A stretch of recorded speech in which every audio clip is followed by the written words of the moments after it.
Hey everyone, welcome to another episode of the Scratch Track Podcast presented by the Dude and Grim Show and co-produced by Ivy EST. I'm the Dude. And I'm Grim. And we are going to speak today, going to give an RIP to a very important member of the rock and roll community, Mr. Charlie Watts, who, if you don't know my name, which that would be a shame, he was the drummer for the Rolling Stones. Yeah, I've heard of them, like the band. Yeah, you know, in the Stones, they had a lot of, I guess, really, when you look at how long they've been running, the past members list isn't really too bad. In all honesty, yeah. But there were some changes. Some people kind of went in and out. But since he joined the band as a permanent member in 1963, he has never left the group. Yeah, him and Mick and Keith, man. And the Rock. And you know, Stones, dude, yeah, I was mistaken because we were talking offline, and I had thought that he didn't tour with them anymore, but I don't believe that, didn't. I don't believe that to be the case because I even saw recent pictures of them touring and he's behind the kit. So, you know, obviously they replaced Bill Wyman. And I don't know that they, for some reason I don't believe it lists the gentleman who is now playing bass for them as a permanent member, but I think it's been the same guy for many years who tours with them. Yeah, probably. I mean, I know it's been Mick and Keith and I think Ron Wood still tours with them. But yeah, I was pretty sure that Charlie had been the drummer because it was just kind of announced recently on this tour, even before obviously he passed away, but leading up to it that he wasn't going to be joining them because he did have some health issues, unfortunately. And it's been interesting because he's been such a long member, but so different, just such a different persona than kind of Mick and Keith. They were known more as like the wild childs, the partiers, the wild all children. The groupies, the hangers on, all the hanger-ons, and married multiple times. Whereas Charlie and his wife, like he got married in it was like 1964. Her name is Shirley Ann Shepherd, and they're still married like until he passed away. Which, I mean, I guess you shouldn't say that. I guess just because someone passes away does that mean you're not married? I don't know how that works. Well, it does say to death do us part, so theoretically I don't know. Yeah, in theory.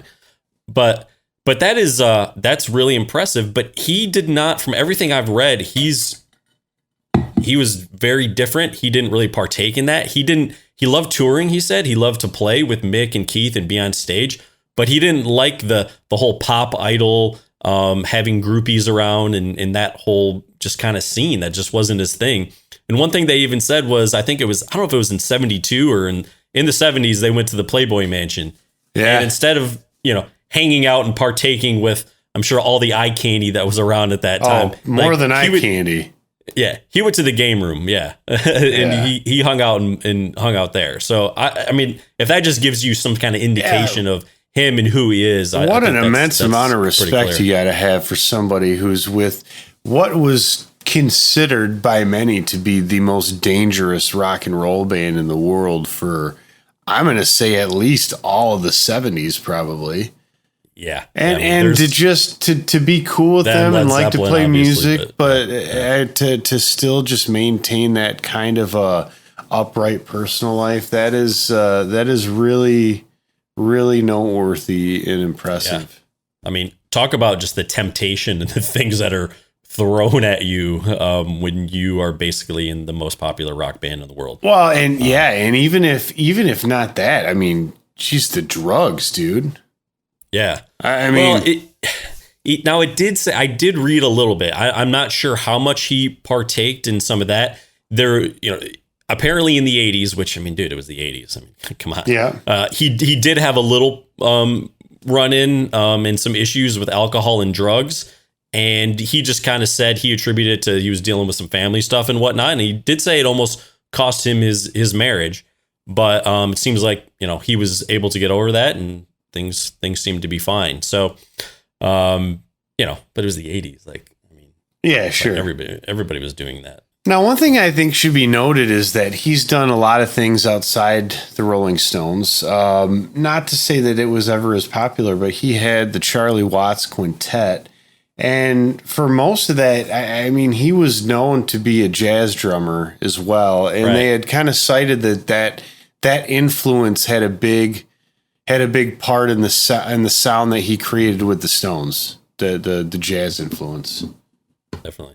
Well, and he was also, I guess he went to school or he had training kind of in, I don't know if I'd say graphic design, but it was almost like art and design. Art and design. And he did do some of their early, like, I think, I don't know if it was posters or and worked on record some of the sleeves, album covers and record sleeves and stuff. And also even, I think, sort of the stage layout and stuff at times. But dude, one thing that I read that was really trippy, apparently from 1967 on, he did a sketch of every bed he slept in on tour.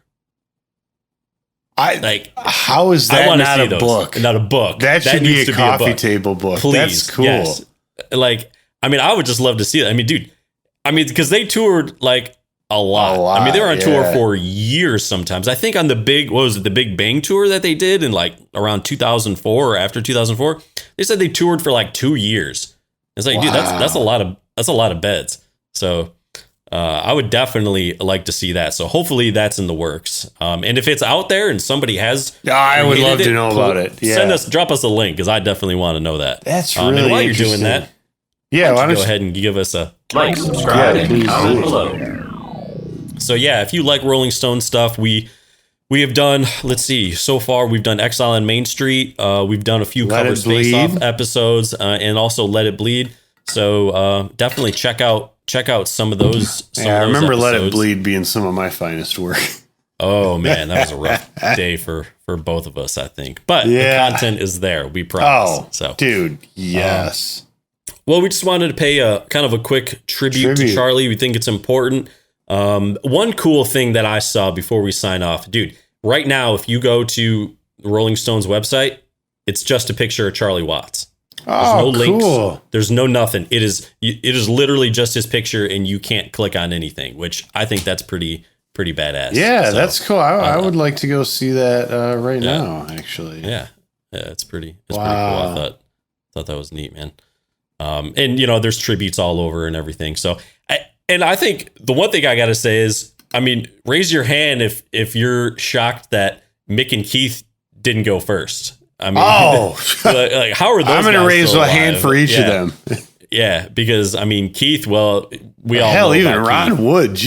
Ron Wood. But dude, Mick had like quadruple bypass surgery or something like a year or two ago. I mean, it's wild. And dude, he has a kid who's like probably younger than my daughter, and yet he could still be my grandpa. Theoretically, I'll tell you what. That little blue pill works. So. Apparently. All right. Yeah. Well, I guess. Sign off. I think we're gonna sign off. We'll give it a little. We'll give a little moment of silence before the music drops on the Dude and Grim Show. Scratch a Track is produced by the Dude and Grim. Additional music provided by Moore and the Tims. Copyright 2021, The Dude and Grim Show.